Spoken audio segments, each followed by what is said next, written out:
Hello, and welcome to The Widow's Mite. My name is Stephanie Wright, your hostess for The Widow's Mite.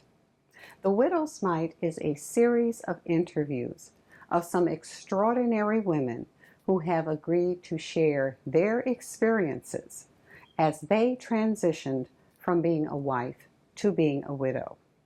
You will cry, you will laugh, most of all, you will be informed.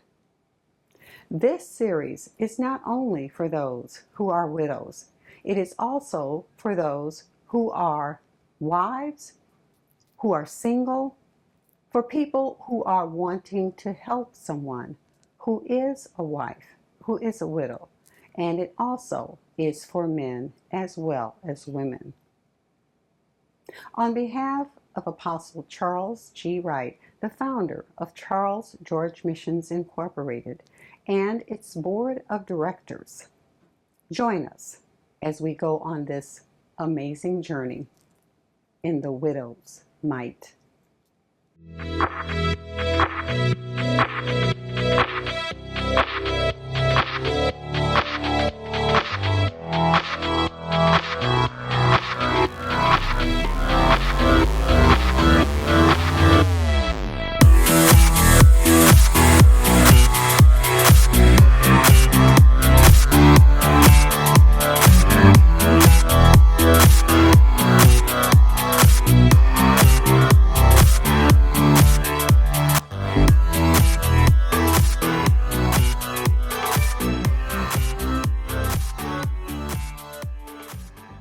First of all, my name is Vivian Johnson Ford Shepherd, divorced from Johnson and widowed from John Ford and Samuel Shepherd. I am 83 years old. I was born in Starkville, Mississippi, and a little section that they called Rock Hill. My parents were Ella Butler and Willie Butler. They're both from Rock Hill. I have had 3 children. My son is deceased. I have 2. At this time, I am doing this video to maybe enlighten some people on widowhood.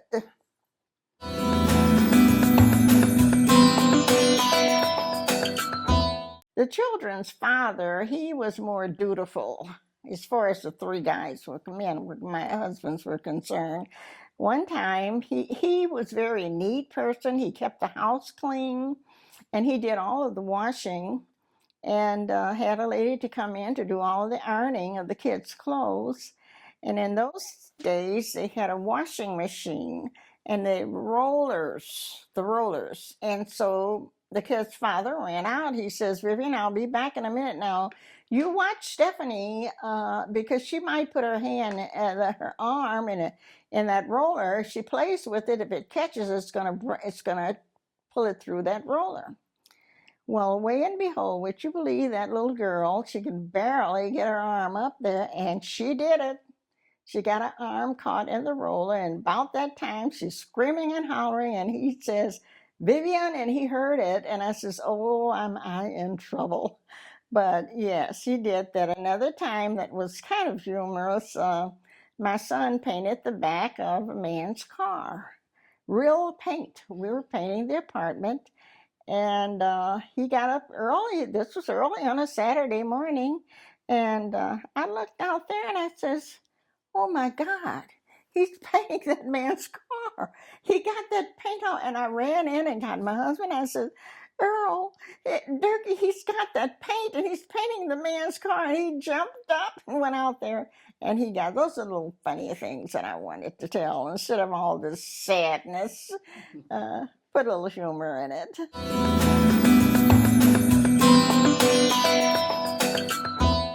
I was married to John, and that's Ford, for approximately 2 years, 10 years, I'm sorry. And he had a heart attack. He was a serviceman and he retired. Did a lot of traveling. And I remember John, and I will remember him as a very loving person, and he had my interests at heart. But he was very humorous, and he loved people. He loved to travel. One thing I remember about John, he did the work around the house. I didn't have to call in too many repairmen. But he was what I would call, he was good at fixing the car. If something went wrong, he would tackle it. Some things I would want him to repair, and other things I wouldn't, although he said he could do it like plumbing. And I could see the water flooding in the bathroom after one of his repairs. But he always did it, and he tried, and he was good at it. They called John. One of my friends, when I first met him, said, you got a nice guy there. Because my friends were saying, oh, he's a good catch. He is a command sergeant major. Well, I didn't have any appreciation for that title, although later on I did realize how hard it was for a Black to attain the title and work in that capacity in the military as a sergeant major. But my friend told me they all loved him. The judge that I worked for, the talk was that she should try to pin him down. And that meant nothing to me, not much. But they said he was a mix between a moron and an intellect. I thought that was really very funny. But we were married, as I said, for approximately 10 years, a little bit more than that. Very happy times. And I missed him most of all because of his handiness with doing things around the house.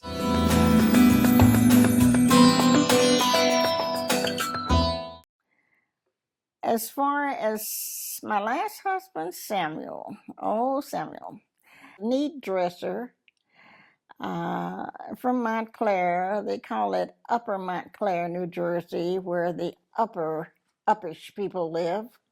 He says, will you have lunch or dinner? I said, well, yes, maybe. And so finally one thing led to another, and we ended up being friends. And then from there, we got married. And Sam was loved to step on the gas. He just really loved to drive fast, so fast that I wore out a pair of dentures from gritting my teeth. I mean, he was just, and I was feared for my life.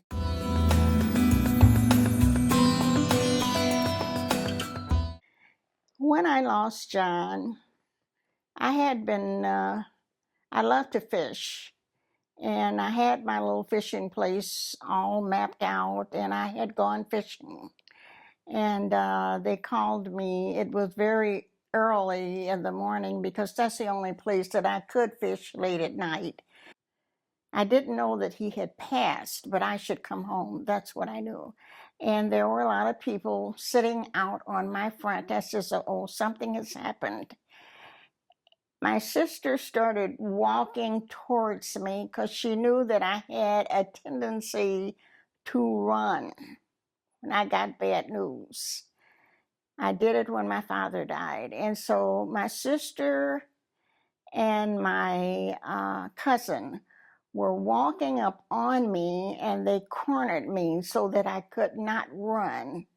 And I said, I don't want to hear it. Is it one of my children? And they said, no. Is it my mother? No. I said, it's John.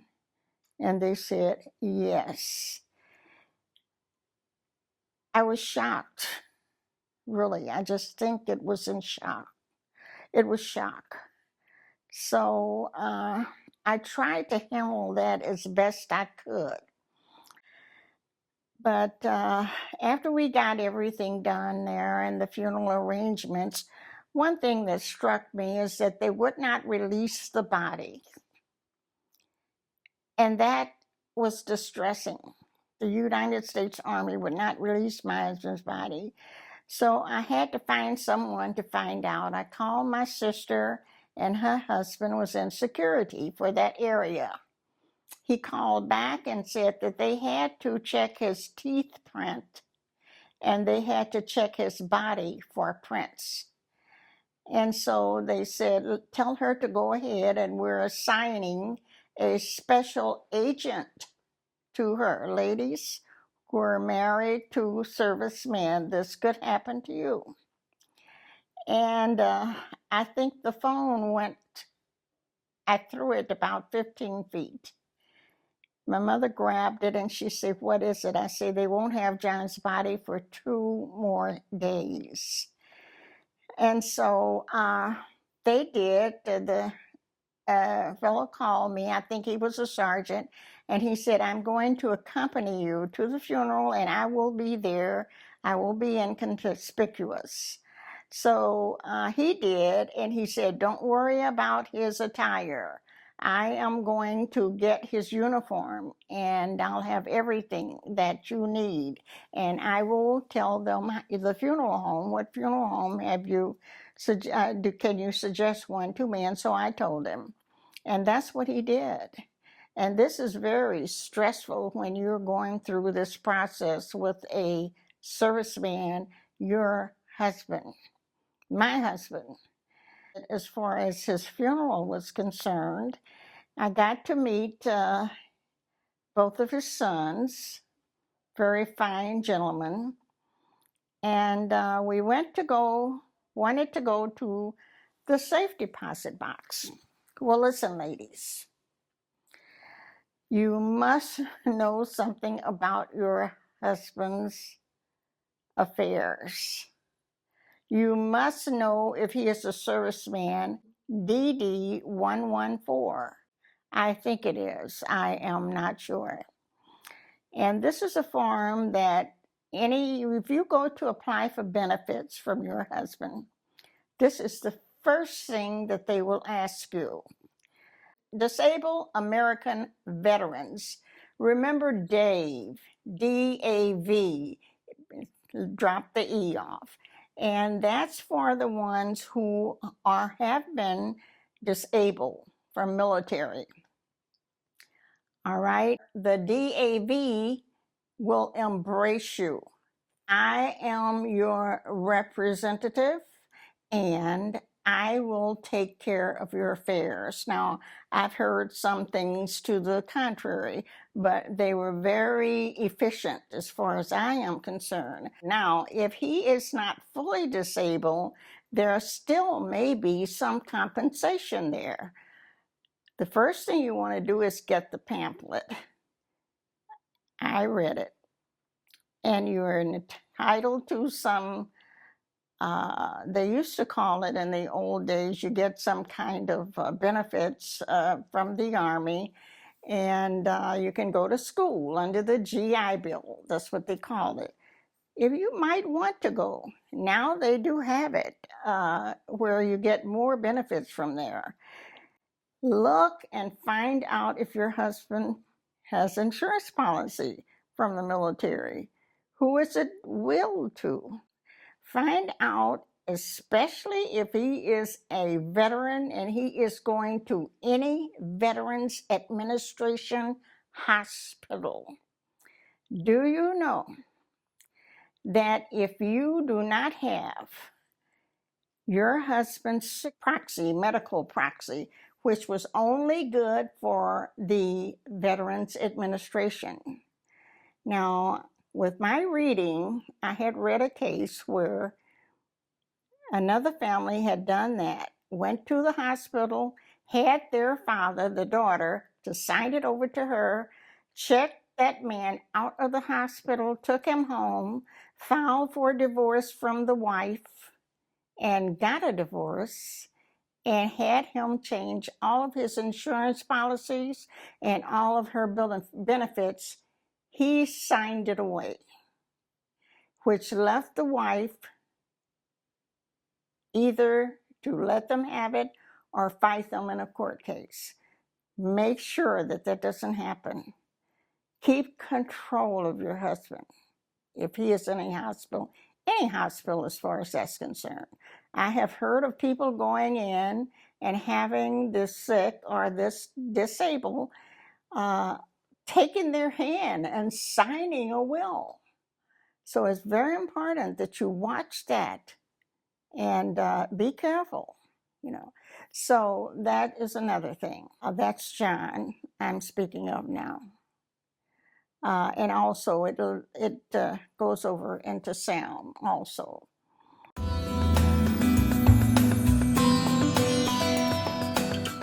Preparing for his funeral after they got the body, and he was at the funeral home. Then John had so many friends, and they just poured in with food. The real close friends stood by. You see, there will be many will come there, and they will go.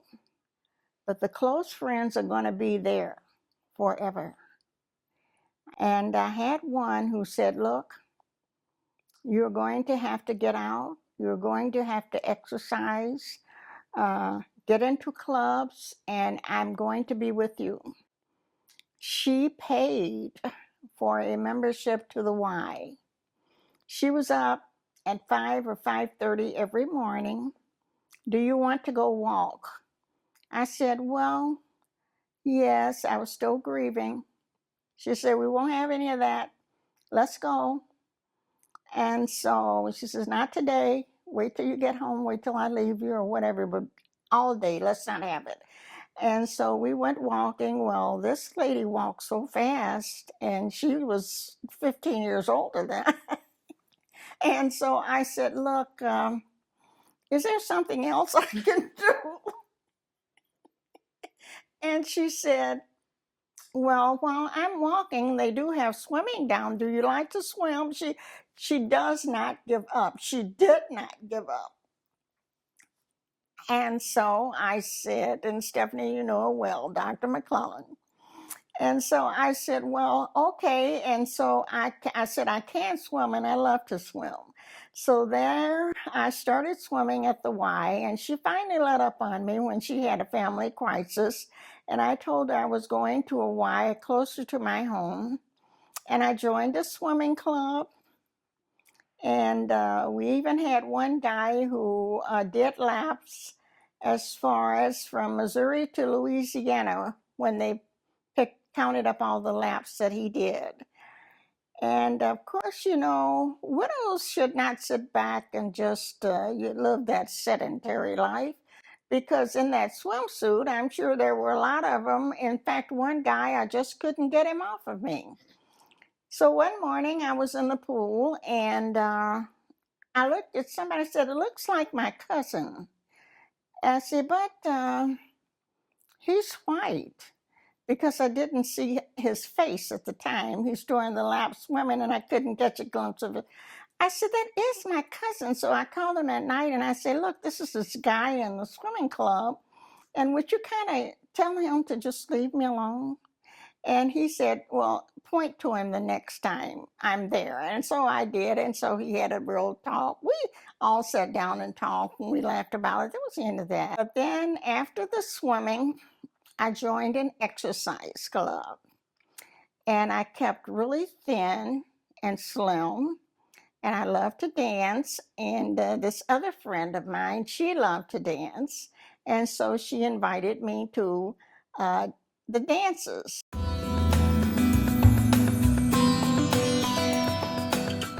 Dr. McClellan kept me busy. She knew that I liked to rehab houses. And here is this lady who is Dean of Nursing. And she says, I would like to rehab too. All at the same time, she is sort of advising me. She had lost her husband. In the meantime, she did lose her husband. And then there was another lady next door to her, and she lived in this sort of a real nice neighbor. It was really the thing. And she lived next door, and her husband passed. And so we all had boyfriends, and they all were younger. And her children called us the 3 W's, wild widows. And whenever they saw us, they laughed. Oh, here comes the wild widows.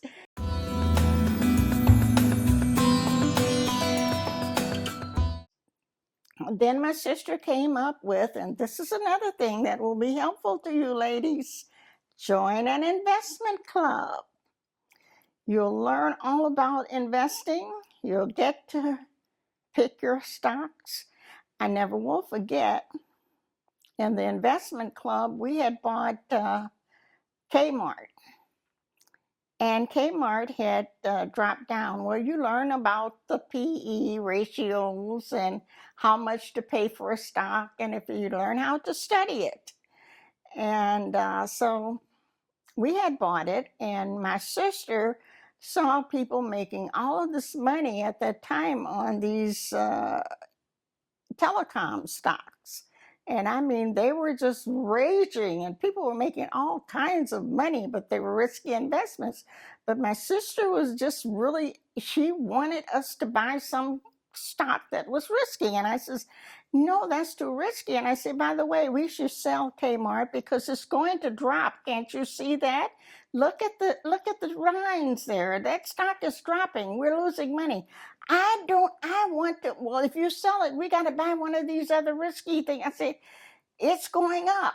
And I said, we're going to lose on that. She says, I don't care. I said, you should care. So she said, I don't buy this. So she overruled me. So at the next meeting, I got myself a little sign, got under the table and held it up, sell Kmart. Well, they got a big kick out of that.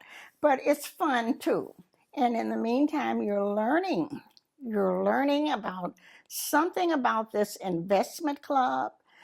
You're learning something about the people who sell you fake bonds and the people who risky bonds and risky investments. And you'll know what to look for.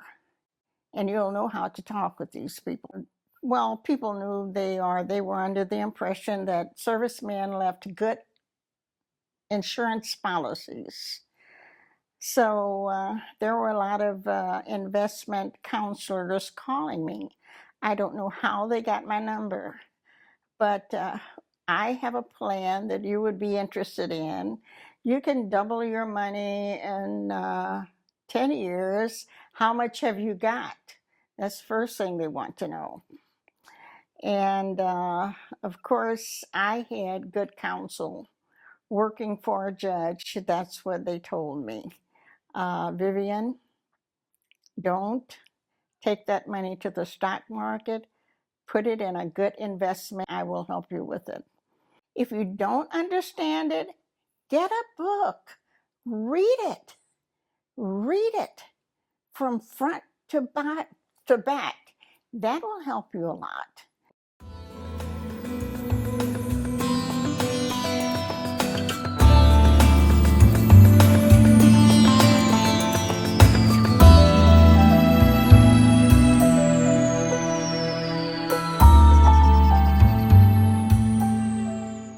I did get into a boat club, and I was telling a friend of John's that how my mother and dad were, well, whatever you would call it, but in those days, they didn't allow black and whites to get married. And mother and dad, in order to keep from being stopped on the street by police officers and harassing them and pushing my dad down almost when he was on crutches.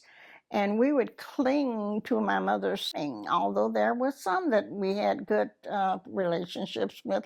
But some of them, my mother didn't have a car, my daddy didn't have one, and they liked to walk. And they had their 3 little children with them out for leisurely walk. And here comes the police. And my dad is on a crutch, and they pushed him.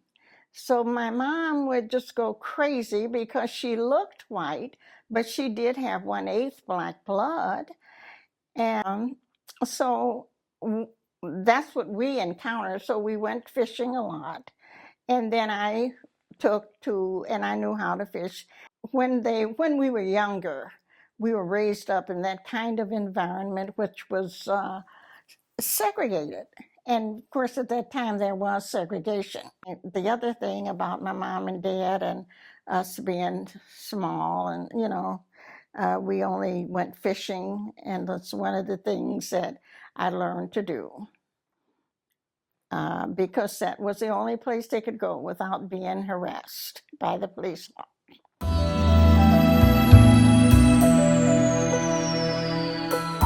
Okay, another thing that I really failed to mention, which is very, very important with my husband, John, my deceased husband, John, we didn't do a lot of discussing about death. But when he passed away, his son came to the funeral. And he mentioned that his dad did have a safe deposit box. And I should try to check into that. And he thought he knew the bank. And so he drove me to Memphis. And while we were there, we went to the bank, and the bank said, well, it's in your husband's name, and you will have to get a court order for us to give you access to that to the safe deposit box. So that's one thing you want to try to have the safe deposit box in both names, or have it in the name of a person whom you trust can go in there. As far as real estate in his name, you should try to get real estate that is in both names.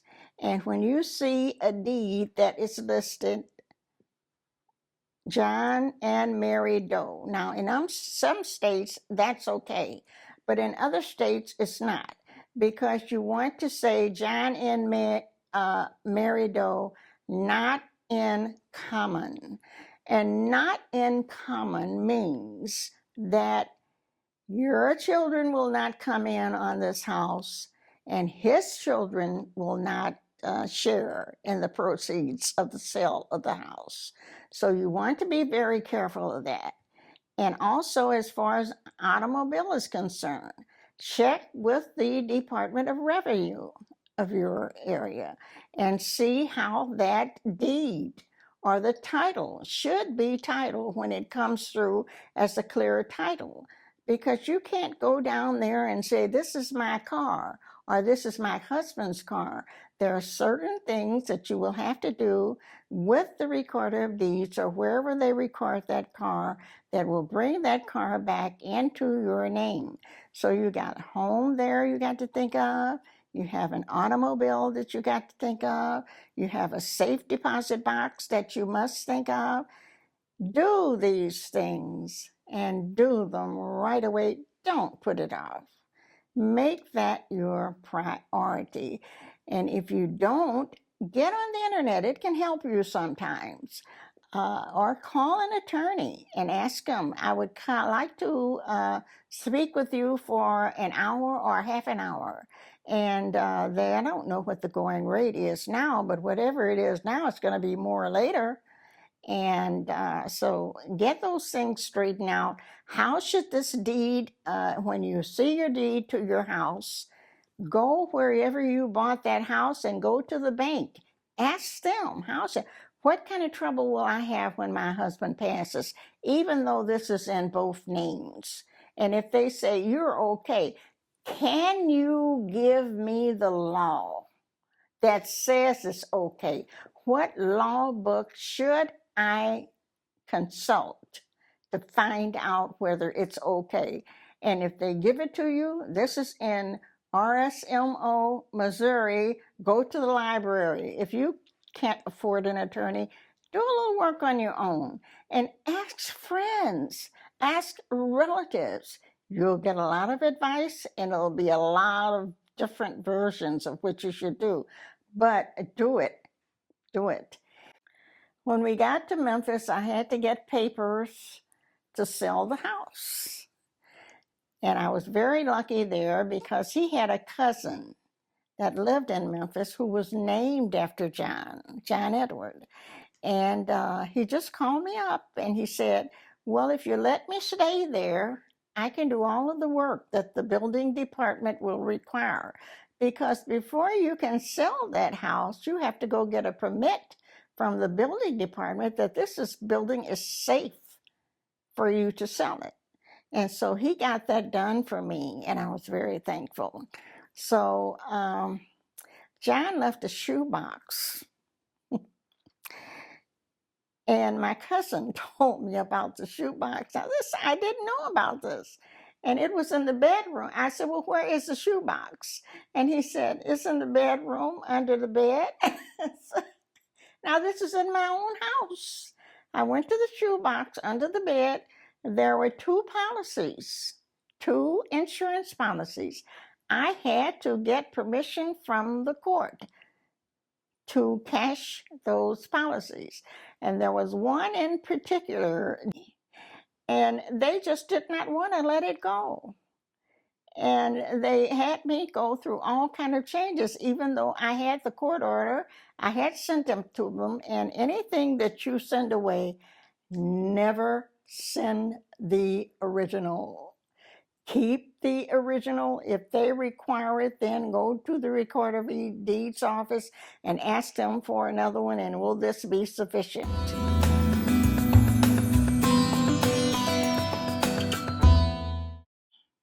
I had friends, and one thing you want friends coming in and out of that house, and you need a good male friend. John had one cousin, and he was there, and he would come and visit me, and even to the point where people were asking, who is he? Who is he? Is that your? Then I say, no, that's John's cousin. And so I held on to men friends also, because they came in really handy. If I thought I heard someone, I would call them. And then, of course, when your spouse is deceased, it's a good thing not to have your phone, have it programmed so that someone else, the answering device picks up and says, and give them the date and time of the funeral on this answering device, and then it just hangs up. But give them an alternative number to call. So there's one thing. And then as far as security, I think I mentioned you should have security lights installed around the house, maybe two, so that if anyone pulls up in the driveway, that security light clicks on. Watch who follows you. I liked they have you just push a button if you have that service, and they know where you are. They can pick you up. If you get locked out of your car, you got to learn how to take care of you. Got to learn how to take care of yourself. If you're locked out of that car, they're looking at you, and they say, look right at your window. And there it is. Give me that number. And right away, there it is. They opened it up. My dog had locked me in that time. So, there are a lot of things that women can do. This is something that can happen to anybody to get locked out of their car. Be independent. Be independent. Have your club, like my investment club. They would meet at my house at times. Or as opening the door, just don't do it. It's just simple. Don't do it. That's simple. And you'll save yourself your life, and you'll save the police a trip to the house. Good burglar alarm will help too. Also, get the kind of camera and have it installed that you don't even have to go to the door. You can answer that door from your bedroom because you have a camera, you have the machine there that you can see that person at your door, and you don't have to even get up. Now, if they want to take some other means to get in, well, that's another issue there. You have time to call the police, and you do it. Don't hesitate. You're paying for that. You pay for that. So get them over there. And if they don't come right away, I have a thing going where I can, if I open my window, the burglar alarm company is calling within 2 seconds. After that window opens, if I have that burglar alarm on, they're there. Are you okay? And I know when I've done it because the alarm goes all off. The whole neighborhood can hear it almost. I meant to speak with them about that because it's just my forgetfulness the couple of times that I did it. Even the cat gets upset.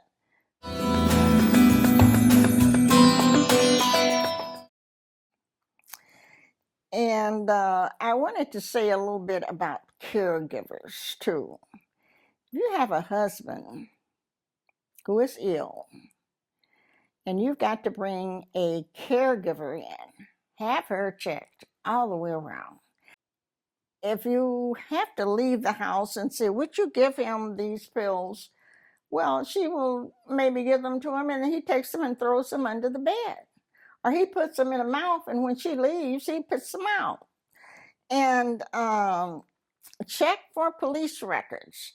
Check for their sexual proclivities. These are all things. Can they do CPR? These are the things as far as caregivers are concerned. And you want to do that. Of course, you're going to check because a lot of things, when I had a caregiver, even someone helping me to clean, little things might disappear. So you've got to be very vigilant with those things.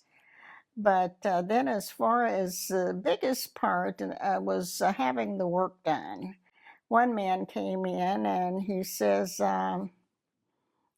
if you don't want to pay that price, you can always take it out in trade. And I knew exactly what he was asking for. I dismissed that. And another one, I had to practically fight him off. So ladies, be careful of that. Be very careful. Now, when John passed, as far as the clothes are concerned, I did give some of them to Goodwill. I called my mom and I told her that I didn't know what to do with the suits because we had the walk-in closet and it was lined with suits. And I was asleep in the bedroom one night, and it seemed that something touched me on my shoulder.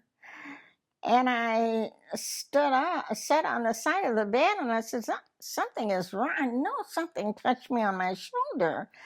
And for some reason, I just walked in there in the closet and put my hand in one of those suits, and there was $13 or $1,400, $100 bills. I just wonder, and so I told Mother. She said, well, Go through all of them and bring them down here. And I think she says she put herself a little sign up outside with the suits. Some kind of way she hung them up all around the place. She got about $5 a piece for the suits, and that was nice little change for her. I say, you keep that, because I was going to give them away anyway. Really, other than his golf clubs, I learned later on that I sold off very, very expensive pair of golf clubs. But I didn't know. Wooden golf clubs, you know. They were probably his father's, and they were a lot of money, but I didn't know. But it was really fun, and when I lost him, I guess you all know that it's a big loss, especially when you love your husband. And he was the one true love. I can say that. Now, as far as the ring is concerned, I have it now. I never took it off. But what happened when I met the third husband, who is Sam, I did take it off maybe for 2 or 3 months when I met him. And he gave me a ring. And it was a beautiful ring. Well, what happened? I lost 2 stones out of the ring. And, I know why I took this one off. I lost 1 stone out of this one. And I hadn't had it clean, whatever you do to them. And 2 stones out of this one. So I took the other stones, 2 stones out of the ring that Sam gave to me. And I told the jeweler to take 2 stones out of that and put them into this ring, so you can see where 2 stones are in this ring. So I have, this is really, that's all. I got 2 of them here.